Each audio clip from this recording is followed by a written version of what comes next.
An update is required to continue to fix this problem.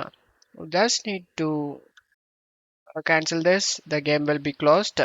Go to search menu and type Windows Defender Firewall with advanced security. Click on it and select outbound rules. Select new rule.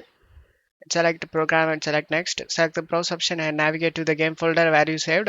I saved in C drive games, and here is the game folder. Double click on it and select the application file of the game and select open option.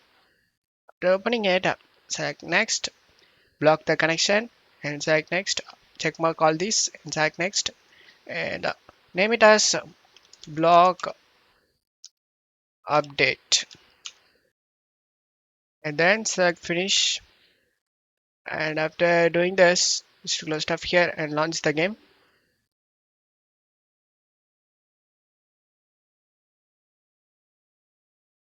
And now the game opens up without having any problem, as you can see. And you will never face any game related problem, guys.